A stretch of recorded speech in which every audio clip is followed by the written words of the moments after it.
Welcome back to Restaurantopia. We got a great episode for you today. I got Dave Ross, Anthony Hamilton, myself, Brian Seitz. We're talking 5 mistakes local independent restaurants are making right now.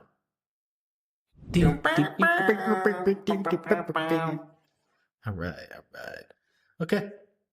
Brian, dude, we're back in the lab, guys. Holy moly. Great. This is fantastic. I'm excited. Yeah. Well, Did anyone get my my text message to the reference of Dr. Dre's 2001 album? I did. I appreciate that. you All like that that? stuff. It doesn't get lost to me. I appreciate it. He did not get the text message because we I talked got a about it earlier. screenshot of it, which is kind of like a PDF menu on your website, but we'll talk about that. That might be one of the We'll mistakes. talk about that in another That's episode. an oldie but goodie. Like everyone loves a good PDF menu. Yeah. So I want to talk about just a simple episode, but I think it hits home so hard on 5 things that I'm seeing out in the wild that operators can fix really easily, but aren't doing. So this is the 5 mistakes that people are making that please stop making these mistakes. Okay. It'll help your operation. I'm excited about this. All right. I make a lot of mistakes. I don't think you do. Well, that's fair. Not these. Well, we'll find out. All right, maybe. Yeah, who knows? We're going to find out live. Yeah, listen, I'm capable of all of them, I assure you. No, this one you've talked a lot about. Oh, fair. Okay. But I am a bit of a hypocrite too, so there's that. Why aren't you tracking your prime cost? I don't know. I don't know. I could never imagine. I keep Because I've never done it before. okay.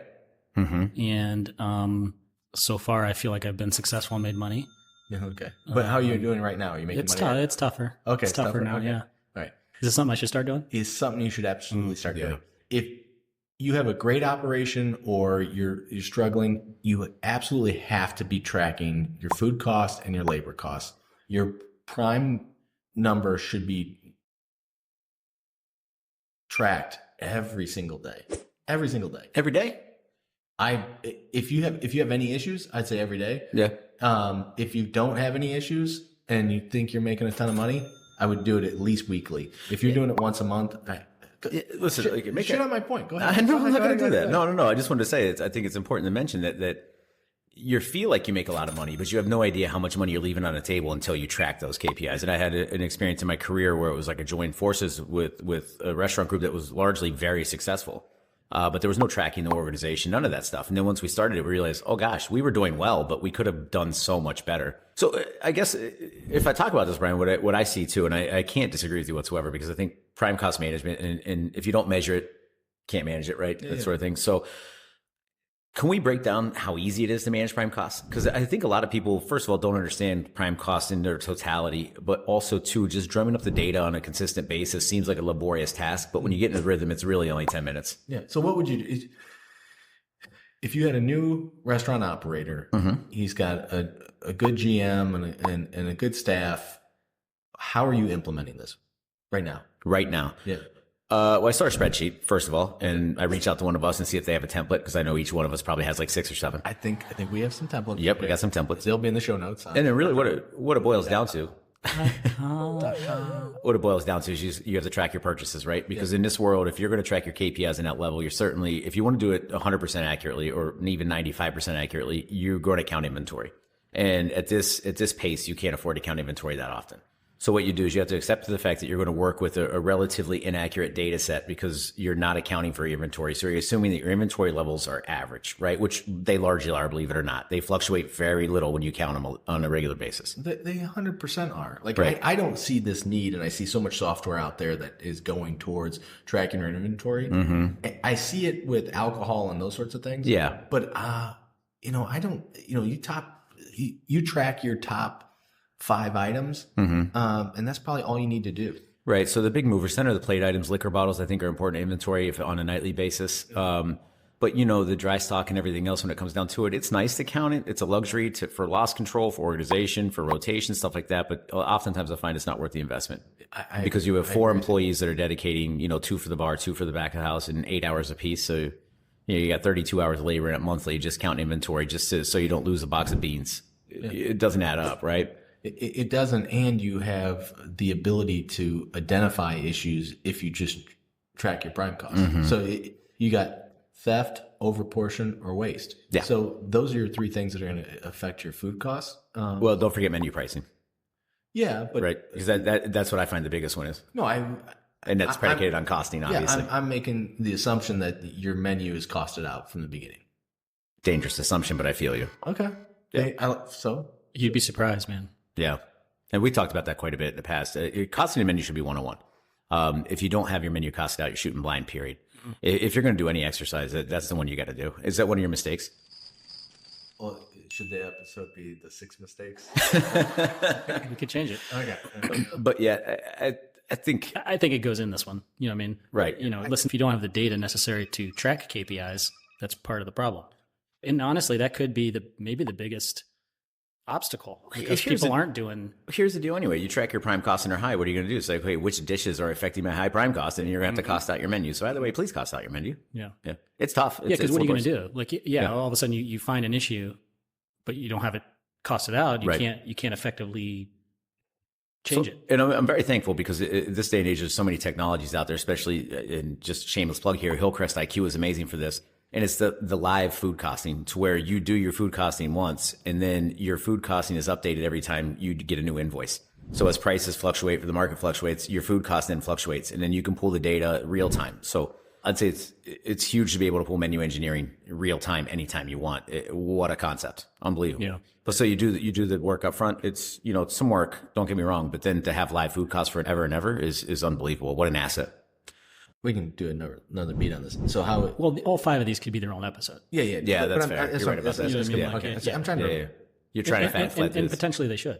Yeah. Right. No. We explained this though in another episode, if I'm not mistaken. Yeah, it's episode insert number here. Yeah. There you go. Right, that's probably it. Check it out on restauranttopia.com. The episode will be in the show notes.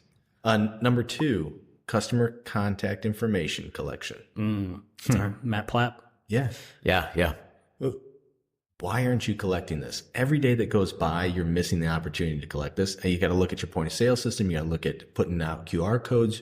You got to have flyers. You got to have all this. You got to have the servers asking for it. You got to have your front of house staff asking for it. These are the types of things that I think make a difference going into number 3. Failing to effectively communicate with your customers. So if you don't have the list, it's going to be very hard to communicate with them. But when it's a little bit of chicken and egg if you're collecting, you probably are doing a decent job of using it because why else would you be collecting it? Correct. But I still see people who have these massive lists when I go out and talk to our customers and they haven't sent an email in 6 months. Yeah. I think you need to be engaging and constantly communicating with your customer. Now, I've heard as much as weekly. That can be overkill if you're not doing it well. But at least monthly, you got to be engaging, have good content, use ChatGPT, use different AI methods to communicate and really make it an engaging conversation, but make it interesting. It's funny because you mentioned Matt, he does that. He's masterclass at that customer retention model. And we know that there's some new technologies that you and I were introduced to as well, not too long ago, where it's an online ordering platform that overlaps your POS. So if you have online ordering, this applies for you, and it automatically catches and sorts customer data. And then you set parameters, and then it's autopilot from there on out. It sends the text messages for whose birthday it is this month. It sends the text messages and emails to people who haven't been in your restaurant in 60 days, so on and so forth. So as this may seem daunting, because a lot of times we understand that the restaurateur is not necessarily a data analyst. And it's like, oh God, I don't know anything about data. What am I going to do with it?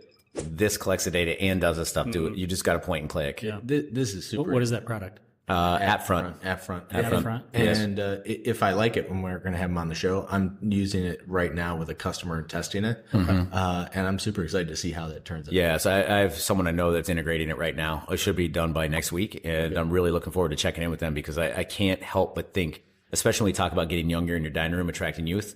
Just from what I know from younger folks, they don't mind being bombarded with valuable text messages. Us boomers in a room, we hit stop, remove, cancel every time, right? But not the kids. But it goes to point number 3 here. If I'm effectively communicating with that boomer or that person. Let me just set the record straight. Brian's the only boomer here. Yeah, I'm a Gen Xer. I'm right on the border. We're both right on the border. Yeah. We can. We both carry both qualities. Yeah, I was born in the 70s. I do not have a peanut allergy. I was a latchkey kid and an internet kid at the same time. Oh, there you go. Yeah. There you go. AOL. That's it. You got mail. But I think if you're effectively communicating, no matter what platform it's on, whether it's, email or text or what have you. If it's a good communication, it's less likely to feel spammy. It's less likely to feel dirty, so to speak. No, and I would agree. And I think you have to test that out. You have to, because to Anthony's point, like you might have a demographic that likes being kept up to date and doesn't mind it. You know what I mean? But to Anthony's point, on the point of sale system integration, it could be just, hey, your order is ready, or how did you like your order? And are you following up and asking that question? It's limitless. Yeah. So this kind of goes right into number 4, crafting an amazing online first impression. So this is something that has been my pet peeve in the first part of this year. Is you search a restaurant and you find all of their listing pages, Yelp, Google My Business, all of these things, horrible photos. The information is wrong. You get to their website is outdated and old. And then the nail in the coffin, you go to their online ordering and the online ordering looks horrible. Yeah. It's like Chow Now or something. Well, yeah. Even no matter what platform you're using, if you have poor descriptions, and poor photos, it's going to look horrible. Right. I think it's important to let people know too, because I think you're talking more about like legacy entrepreneurs here, the people who've owned restaurants for years and years. And I can remember 10, 15 years ago developing a website and actually having to meet with the web developer. They come in and it was tens of thousands of dollars to develop your website. Yeah. And I'm hip to services now where it's just a small setup fee up front and then a small monthly fee on the back, and they do all the work. No meetings, just a couple emails. It's wild how much easier it is now. Eat Local Media does it for $80 a month. Yeah, there you go. Like, think about that. And they do an awesome job. Yeah. But can you get, 100 photos and just plaster good content on all of these listing sites?